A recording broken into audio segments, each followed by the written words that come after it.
Ladies and gentlemen, please rise. The President of the French Republic, Emmanuel Macron, and Mrs. Brigitte Macron.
President Macron, Mrs. Macron, Prime Minister, my lords, ladies and gentlemen, it's a pleasure to welcome you to Parliament. The historical ties between our countries are long and deep. Indeed, they are embedded in the language we use here in both houses. To start with, the word for our assembly, a parliament. Every day I work with a document called the dossier. And as legislation is passed between the houses, it is still endorsed in Norman French. Our shared history goes back now over 900 years. But the Entente Cordiale began relatively recently, 120 years ago. Since then, our states have had a broad and deep partnership, working together on European and global security. Together with peaceful ties, we have cooperated on defence in the past. We have fought side by side with France in the First World War. In every town and every village, our memorials remember those who went to war and did not return. From across the country, units like those in my own constituency of Chorley, the Chorley Pals, who fought on the Somme, went and did what had to be done. And again, in the Second World War, we were proud to form a base for the French government in exile. The beginning of the end of the war came on the beaches of Normandy. In 1944, Speaker Clifton Brown led a parliamentary delegation to visit Allied troops on the front line in Normandy. And France has never forgotten how we fought together. In 2018, I was honoured to be the ceremony in Chorley, where several of my constituents received France's highest honour, the National Order, the Legion of Honour, for their part in the liberation of France. In this year, the 80th anniversaries of victory in Europe and victory over Japan, we will remember them. Our defence and cooperation continues and is more vital than ever. 15 years ago, on the 2nd of November 2010, the Lancaster House Treaties were signed. Britain and France undertook to build a long-term partnership in defence and security. Fast forward to 2025, and last month I met President Zelensky again here in Parliament, a man who we are proud to call our friend. As Europe continues to be under threat once more, I salute your efforts, Mr. President, to work with our country to build a coalition of the willing, ready to play their part in ensuring Ukraine's future security. Defence remains a key consideration, but our ties are not just defence-related, of course. They're also parliamentary ties. In March 1939, the first ever foreign dignitary to address both houses was French President Albert Lebrun. He began a long-term and welcome tradition of engagement between French and UK politicians. Indeed, just a few weeks ago, I hosted my counterpart, Speaker Yelbrun Pivet, following a fruitful discussions at the G7 Speakers Conference. There has always been strong parliamentary cooperation. Over 100 years ago, our countries were founding the members of the Inter-Parliamentary Union, a body promoting peace, democracy for everyone through parliamentary diplomacy and dialogue. And then, of course, there are our sporting connections. Like you, Mr. President, I am a big sports fan. When people think of French sport, they often think of cycling, rugby union, fencing, or football. My own team, Bolton Wanderers, had a fantastic French player, Yuri Djorkov, when we were a good side. But I want to praise your your rugby football league, a passion of mine. In 1934, Jean Gallet took a French team that had never played rugby league and he went to Yorkshire. And thankfully, they made it to the right side of the Pennines when they came to Lancashire in England, my home county. As a result, French Rugby League was formed on the 6th of April 1934. The sport had many trials and tribulations to follow, including being banned and stripped of its assets under the Vichy government. But after the war, the French game was re-established, and French became one of Rugby League's major powers. France was the driving force behind the establishment of the Rugby League World Cup. However, the path of the game of 13 was not easy, so it was fantastic when a professional rugby league side, Catalan Dragons, joined our Super League. Although it was great to see a French rugby league blossoming, unfortunately, I fear we have taught you too much on the pitch. The Catalan Dragons demonstrated their prowess in 2018 when they won the Rugby League Challenge Cup, beating none other than my home team, Warrington Wolves, 20 points to 14, before a crowd of 50,000 at Wembley. As they say in France, c'est la vie. There are also feats of engineering which connect us. We all know that 30 years ago, the Channel Tunnel connected the two countries more closely than ever. But our countries also share energy links through the electric interconnectors and the great industrial partnerships such as Airbus. We are truly bound together. So, Mr. President, I welcome you wholeheartedly and hope the cooperation between our countries will continue to flourish.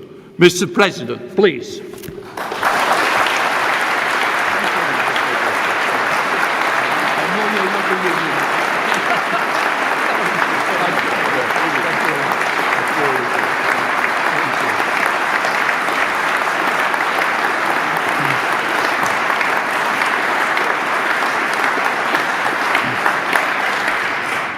Mr. Prime Minister, Madam, Honourable Ministers, Mr. Speaker, Lord Speaker, Honourable Members of Parliament, Members of the House of Lords, ladies and gentlemen. I would like to thank you, Speaker, for your kind words and greatly appreciate everyone's warm welcome. On behalf of my wife Brigitte and myself and my whole delegation, thank you very much for that. And it is a very great honour to speak before the two houses of the British Parliament, a place composed of both a high chamber and a low chamber, a place of history bygone and history in the making, a place where modern democracy emerged and the principles of democratic representation and consent were born. In making its own rules, your great people has inspired, among the rest of the world, and in particular my compatriots, who regard you with respect, with more than a bit of admiration. In France, Montesquieu and Rousseau drew from the works of Locke to such an extent that the Lettres philosophiques by Rousseau are often referred to as letters on the English in my country. But please, do not misunderstand me. I'm not going so far as to say that England gave birth to the French Revolution. However, I have to confess that we love monarchy, but especially when it's not at home. But I really believe that from the Magna Carta to America's Declaration of Independence in 1776 and France's Declaration of the Rights of Man and Citizen in 1789, a same pathway emerged towards democratic order and the rule of law. And so many times, this shared path was forged in the brotherhood of arms. So many times it followed the small trails of the Ardennes and the Vosges mountains under the hail of German bullets from 1914 to 1918. So many times it almost veered off course, taken up by our common ancestors, reconquering the Normandy coast inch by inch under the glaring sun of June 1944. And I would like to thank Prime Minister Starmer, dear Keir, for attending the ceremonies of the 11th of November last year, honoring our fallen soldiers, the British Red Poppy alongside the Bleuet de France, becoming the first British head of government to spend Armistice Day in Paris in 80 years. Thank you.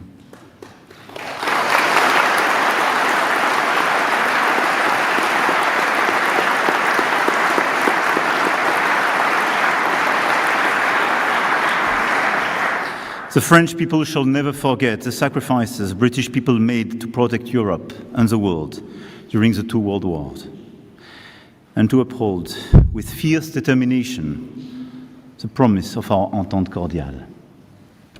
We shall never forget the support of the asylum your forefathers gave to the Free French forces in the fight against the barbarism of the Nazis.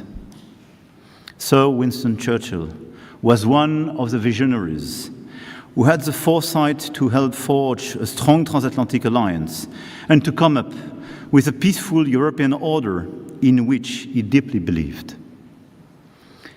He passed this same vision on to us of a world order based on law, justice, and respect for territorial integrity.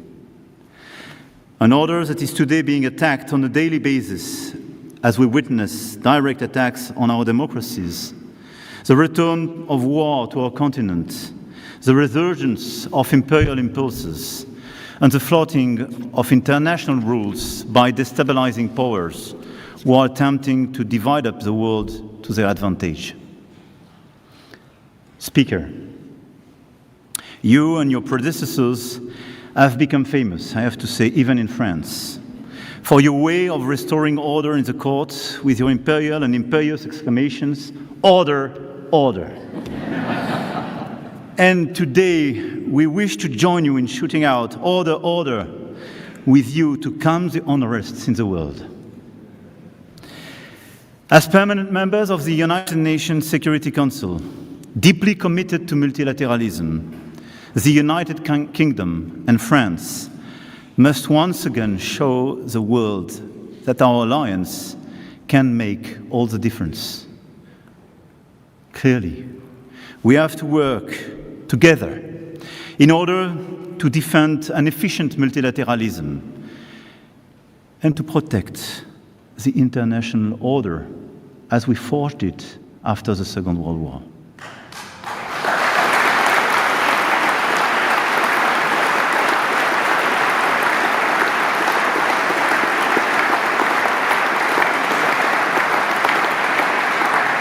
And first, in supporting Ukraine, which has been illegally attacked, by both rallying the support of Europeans and coordinating with the Americans to create the necessary conditions for a robust and solid, lasting peace.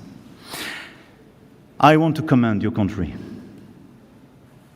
Since the first day, and even before the first day, you were part of the closest ally of Ukraine, training the army, being here the first day to protect President Zelensky, his government, and allowing their forces just to resist, as you did decades ago with my country. And together we worked very hard during the past few years in order to stand with the Ukrainian people, just helping them to resist. We were right and we are right.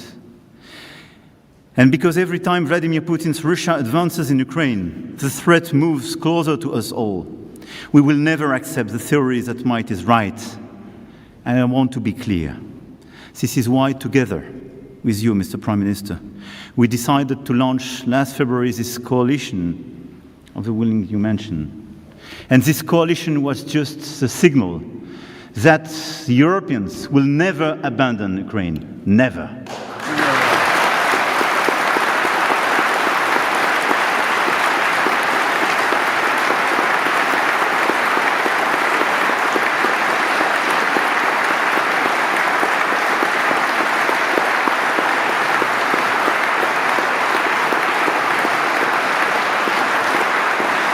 And whatever the decisions could be elsewhere, we will fight till the very last minute in order to get the ceasefire, in order to start the negotiations to build this robust and sustainable peace. Because this is our security and our principles together which are at stake in Ukraine. This is the possibility of a Europe in peace. Our generation did enjoy during the past decade, which is at stake in Ukraine, nothing less. And together, we will follow up these efforts. We have also stood together in calling for the cessation of hostilities and path to peace in the Middle East, since the spiral of violence began after the terrorist attacks by Hamas on the 7th of October 2023. Together, we called for the release of all hostages. Together, we've called for a ceasefire in Gaza. It is a matter of absolute urgency to end the suffering of the hostages and of the Gazans. A war without end and without a strategic objective poses a huge threat to the region and our collective security. Today, a dehumanization is occurring there that can never be justified. Together, we are aware that a political way out is crucial, and I believe in the future of the two-state solution as a basis for regional security architecture, which will enable Israel to live in peace and security alongside its neighbors. But I want to be clear. Calling today for a ceasefire in Gaza without any condition is just telling to the rest of the world that for us as Europeans, there is no double standard. And as we are attached to human lives, as we are attached to territorial integrity, we want this ceasefire. No discussion. And today, working together in order to recognize the state of Palestine and to initiate this political momentum is the only path to peace.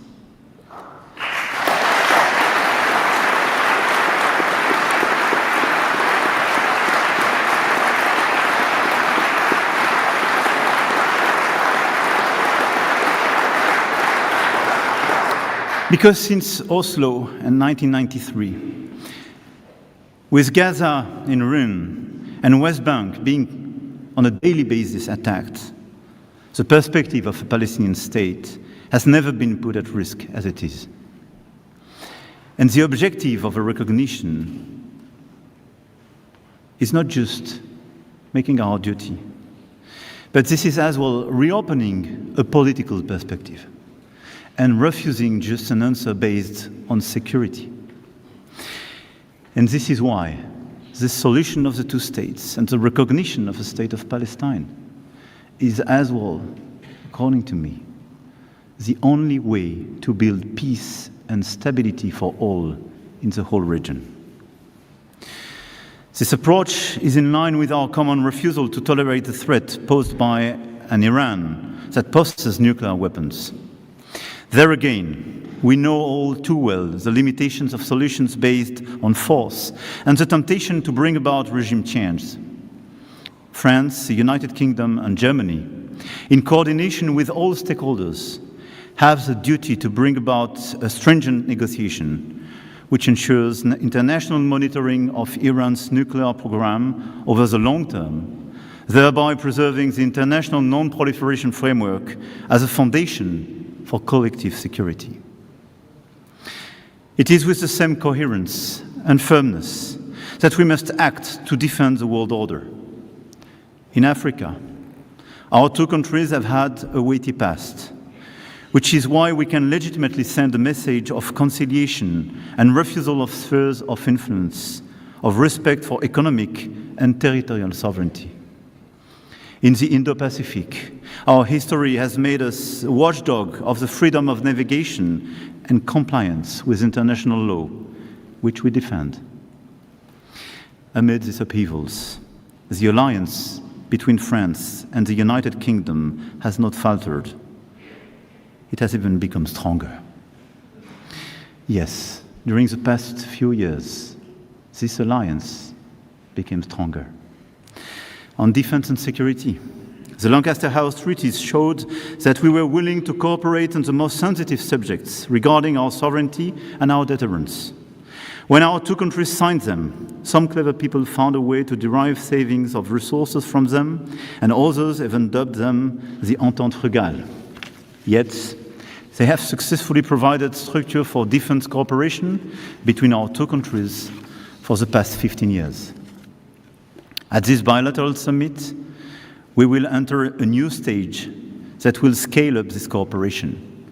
And our two countries, the only European nuclear weapon states, The leading armed forces of the continent, together accounting for 40% of European military budgets, vow to fully shoulder the responsibility when it comes to European security. And we are faced with new threats, with aggressive nuclear powers, with sometimes hesitating alliances, and the return of major conflict on our continent. This is why, in today's our summit is so important, and the announcement we prepared so historical. The capabilities identified 15 years ago at Lancaster House must be increased dramatically in proportion to the threat. Our industrial cooperation must also move to the next level, and our relation to Europe must change, even in the core of sovereignty. There is an expectation in Europe that, faced with revisionist neighbours, our two countries have a special responsibility for the security of the continent, and it is time to articulate it. And to paraphrase Pete's famous phrase, to make sure that not only our two countries will save themselves by their own exertions, but also that we will save Europe by our example and our solidarity. But we will return to this in more detail at the summit on Thursday, but very clearly, taking the commitment to go to the 3.5% on defense in the years to come. It's not just piling money, but increasing our cooperation altogether, reducing our dependencies, and building a strong European pillar in NATO. We have to work together to cooperate as we did a few years ago in Sahel, shoulder to shoulder. We have to cooperate in order to build new common programs, to increase the cooperation of our industries, and to make a more independent and stronger Europe of defense. Second, on climate and biodiversity. Together we commit to the planet in the face of the new league of international reactionaries who deny science and facts. We also defend with one voice the implementation of our climate ambitions towards carbon neutrality, phasing out fossil fuels and protecting forests, which will be core issues of the upcoming COP30 in Belém. We are also acting together to achieve the ratification of the BBNG Treaty on the protection of oceans, mobilizing the private sector, reforming the official development assistance system in line with the Paris Pact for Peoples and Planet, where we work together. And we worked very actively and still work together on biodiversity and biodiversity credits. The report we commissioned together as Franco-British during King Charles' state visit to France is not just excellent, but we endorse it and we will implement it. We will now continue to work together and implement this work. Third, on migration. And I have the feeling to be weighted on this issue as well in your country. Indeed, in this unstable world, hope for a better life elsewhere is legitimate, but we cannot allow our country's rules for taking in people to be flouted and criminal networks to cynically exploit the hopes of so many individuals with so little respect for human life. France and the United Kingdom have a shared responsibility to address irregular migration with humanity, solidarity, and firmness. The decisions that we will take at our bilateral summit will respond to our aims for cooperation and tangible results on these major issues. Very clearly, we task our Minister of Domestic Affairs to work very closely together, and I want to salute the very close coordination and cooperation. But our objective, very clearly, is to have the best ever cooperation between our two countries in order to fix today what is a burden for our two countries. But let me remind as well, as we are making these bilateral efforts, as we are stepping up the level of our cooperation, a third of the people entering illegally into the Schengen area attempt to cross the channel. And we will only arrive at a lasting and effective solution with as well the action at the European level and the cooperation, especially of the countries of first entry on the European soil, by continuing to work with the countries of departure and transit, of global migration routes, and as well by addressing pull factors. But let's be clear, we will deliver together, because this issue is a clear issue for our two countries. Fourth, on economy. Our trade has been revived and has even surpassed the pre-Brexit levels. The 3,500 French companies working in the UK remains the second leading foreign employers in your country, and vice versa. And we want to do more, and at the occasion of the summit as well. We will deliver additional results, additional investment, and very strategic investment in the energy and space fields where we have long-standing cooperation, but where we want to build a new step forward and open a new era. Since the last time a French president spoke before you in 2008, Europe has changed. First of all, of course, because the sovereign British people choose to leave the European Union in 2016, a decision that we respect, even if we found it deeply regrettable. I am aware that I am the first European head of state to make a state visit since the United Kingdom left the European Union, and I take full account of the importance of this moment. It took us a few years, but we have agreed on the foundations for our new relationship. After the withdrawal agreement and the trade and cooperation agreement, reinforced by the Windsor framework, and some of us worked very hard on all this text. I have great memories. I support Prime Minister Starmer's efforts as well to restore trust, ensure compliance with the agreements concluded, and strengthen this framework through targeted cooperation in our common interest. I welcome the fact that on the 19th of May, we were able to define a pragmatic roadmap between the European Union and the United Kingdom on defense, energy, climate, and other issues. But just as leaving the European Union did not mean the United Kingdom left Europe, efforts to address the challenges facing all of Europe cannot be limited to the European Union alone. What is at stake today in Europe is our ability to shoulder the responsibility to ensure our continent's security ourselves to a greater extent. What is at stake today in Europe is our ability to invest in key technologies of the future: AI, quantum technologies, space, biotech, decarbonized energy sources, and defense industry, as I mentioned, in order to avoid strategic dependencies and disengagement that would put us at risk, and especially the risk of a slow death, to mention Mario Draghi. Indeed, we have to de-risk our economies and our societies, first from the risk of the lack of innovation, and this is what we experienced during the past decade if we compare our countries with the United States. But we will have as well to de-risk our two countries for the excessive dependencies on both the US and China. I do not put a sign equal between China and the US. We have a strong ally on one side, and a challenger, sometimes a partner when we speak about climate change with China. But let's be realistic. If the Europeans, if the United Kingdom and France do not work together in order to build solid value chain, in order to reduce our dependencies on these critical areas I mentioned, if we still depend on both China and the US, I think we have a clear view of our future and the future of our children.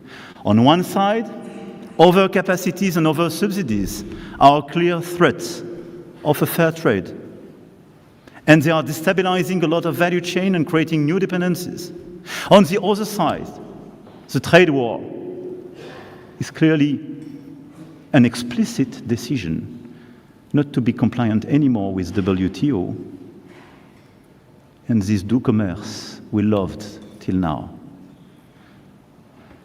We have no other choice if we want to be lucid, if we want to build a sustainable future for all children, to de-risk our economies and our societies from these dual dependencies. We want an open world. We want to cooperate, but not to depend. And each time we depend, each time we are not able to stand up and decide and agree to disagree, this is the beginning of our problem. We are in this situation. This is why we have to work very hard together on this technological and economic field in order to strengthen our value chains together and reduce these dependencies.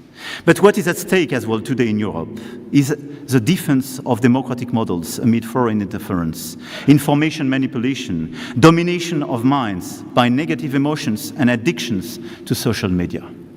This is the big other risks.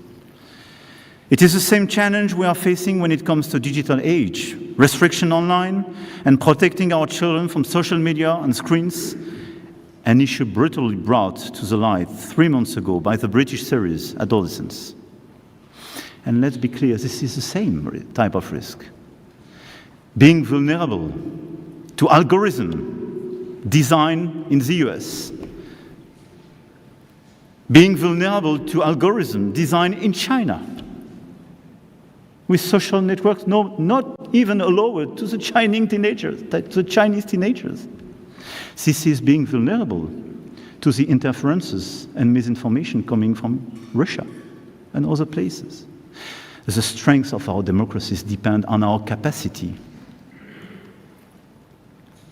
to create new regulations in order to better protect our children and our democracies and our democratic debate, the relationship with science and truth. Otherwise, our future will be decided by those who will decide for this algorithm.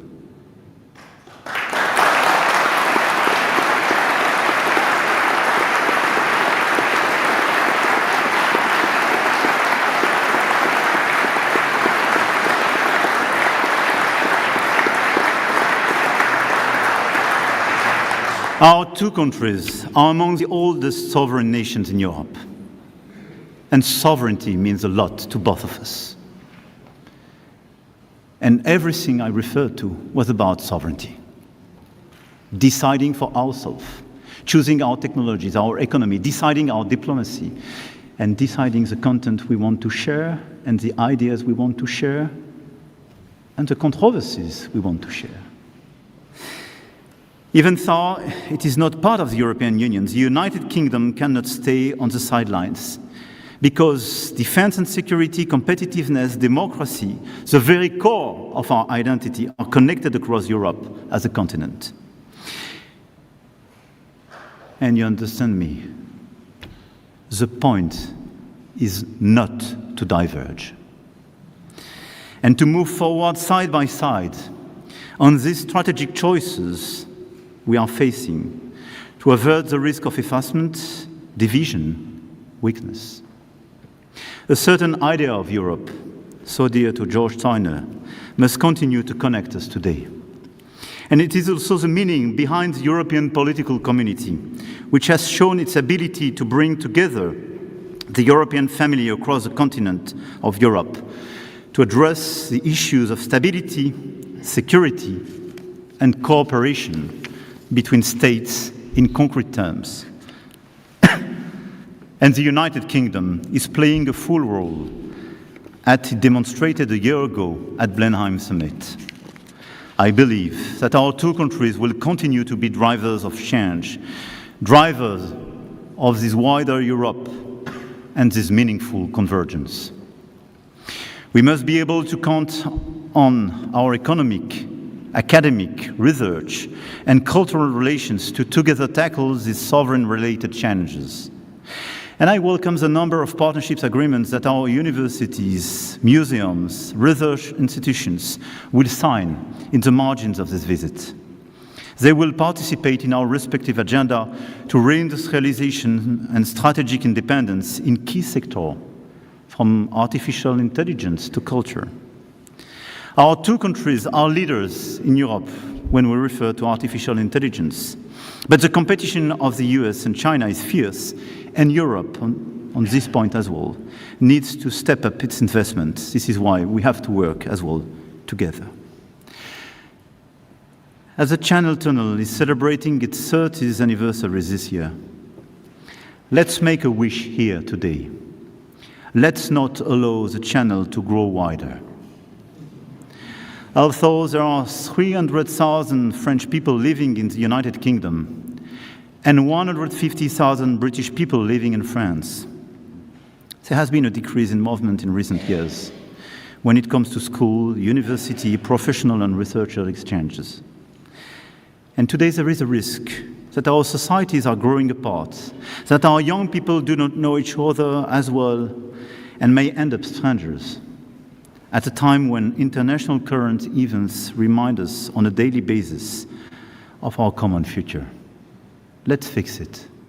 Let's work together in order to facilitate the exchange of students, researchers, intellectuals, artists. This is so important. Let's allow our children to have the same opportunities as the one we had.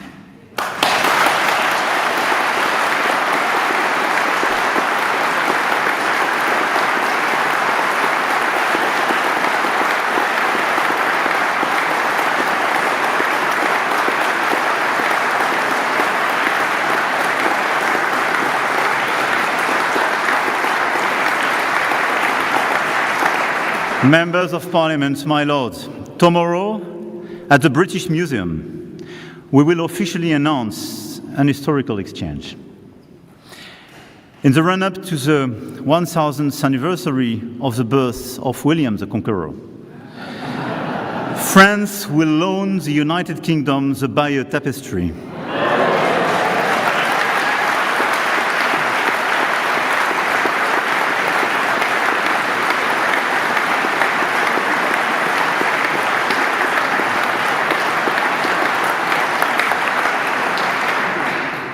I have to say, it took probably more years to deliver this project than all the Brexit texts.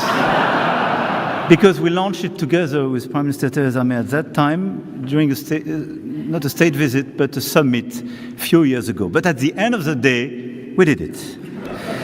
And the tapestry will be displayed in London, while the National Museums of Rouen and Caen will receive the Sutton Hoo treasure on loan. And I think these mutual loans of these extraordinary national treasures will involve fascinating human exchanges, which will certainly be positive for our future in terms of culture. And let's see this exchange happening between summer 26 and summer 27 as the beginning of this new era of exchange and the reopening of these mutual movements. The times of William the Conqueror are over, happily. And the roles of charging cavalry as well. Our Entente Cordiale, sealed 126 years ago, has enabled our countries to bring their futures closer to protect Europe's strategic balances and to enter into an era of cooperation and competition, replacing our battlefields with football and rugby fields, as you mentioned. At the invitation of His Majesty, King Charles III, whom I should like to thank for his hospitality and his long-standing, very special relationship with my country, I came here today to renew the French people's message of friendship and fraternity. Yes, finally we meet again. And let's be sure that we will meet again for years and decades. Because we are linked by our geography, by our past, but we are linked by our common future.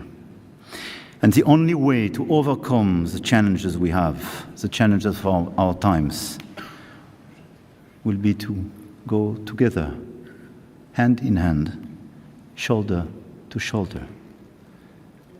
This is our common destiny. Long live our France, United Kingdom friendship. Long live the United Kingdom. Long live France.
President Macron, Mrs. Macron, Prime Minister, my lords, ladies and gentlemen. D'abord, Monsieur le Président, merci.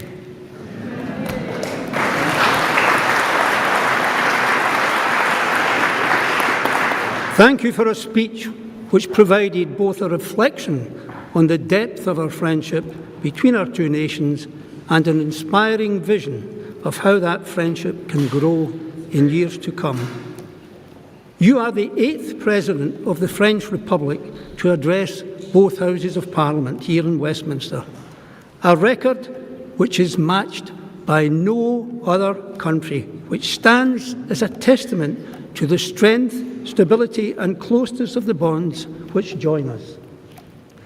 Your presence here follows a state visit to France of His Majesty the King, when he told the Senate in Paris that the United Kingdom will always be one of your country's closest allies and best friends, and a statement I wholeheartedly endorse. Mr. President, the lives of our two nations are entwined in innumerable ways. We have deep links through trade, through science, through education, through art, and through, as you say, the huge numbers of our people who visit and live in each other's countries. And I'm proud that French art lovers are currently flocking in their thousands daily to an exhibition in Paris by one of the UK's foremost artists, David Hockney. And, Mr. President, I'm delighted that British football fields have been graced over the years by the talents of French stars, from Thierry Henry to Eric Cantona to David Ginola and to Ibrahima Konate. And on the subject of football, Mr. President, as a proud Frenchman, you must have been delighted to see the emphatic victory of Paris Saint-Germain in the UEFA Champions League. However, as an avid fan of Olympique Marseille, perhaps you might have found it a little difficult to join the celebrations enthusiastically. I was honoured to be warmly welcomed to the Senate during my visit to Paris in March, and I hope soon to greet Senate President Gérard Larcher on a return visit to the House of Lords. And whilst in Paris, I was privileged to be invited to visit the Cathedral of Notre Dame and to witness its extraordinary rebirth following the devastating fire of 2019. Mr. President, we in Britain recognise that this breathtaking project was led from the very top of the French state. Craftspeople of the highest talent, combining modern techniques with traditional skills on a grand scale, delivering on a vision and timetable set by you personally, Mr. President. We in this audience salute your achievement.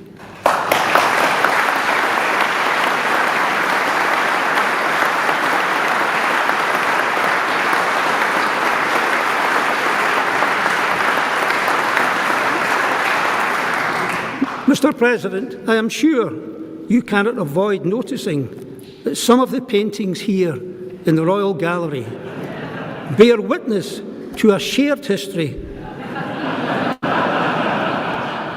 which has not been without a certain number of what you might call contretemps.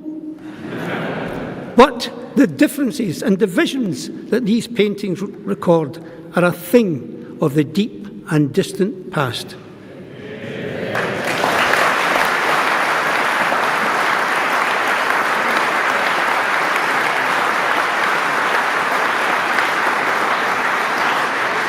The Entente Cordiale, struck in 1904, has been the bedrock of an alliance which has only grown deeper and stronger over the past 120 years. And today, the United Kingdom and France stand together in facing the challenges of our age, whether in our support for Ukraine, as you so eloquently stated, our defence of liberty and democracy, or our shared determination to tackle climate change. When President Charles de Gaulle addressed both Houses of Parliament in Westminster in 1960, he declared that France feels itself shoulder to shoulder with Britain. 65 years later, I will use de Gaulle's own words in the original French to assure you, Monsieur Président du pays reste côte à côte. We are still shoulder to shoulder. And as a Scot, may I say that the friendship between France and my part of the United Kingdom dates back a little further. In fact, some 730 years. The old alliance forged between Scotland's King John Balliol and France's Philip IV in 1295 was hailed by de Gaulle as the longest lasting in history. In honour of that old alliance, I offer you some words of goodwill from Scotland's national poet, Robert Burns. They are known by every Scot, but I understand that they are also sung in France in this translation.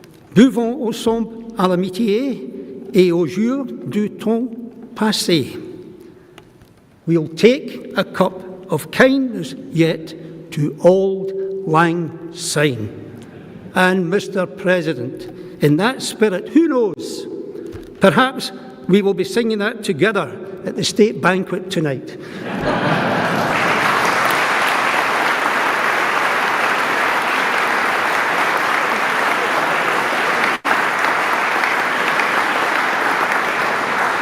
And as a proud Scot, I am sure that our old alliance will continue to flourish.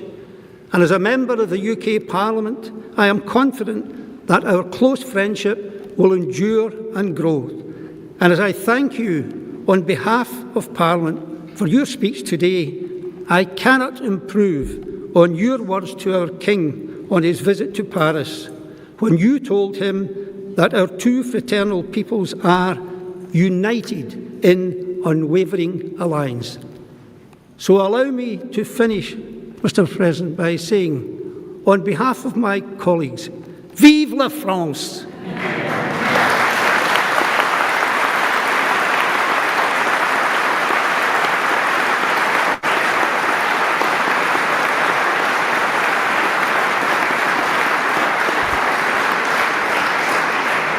I ain't finished yet. Long live the United Kingdom, and long live Franco-British friendship. Thank you, Mr. President.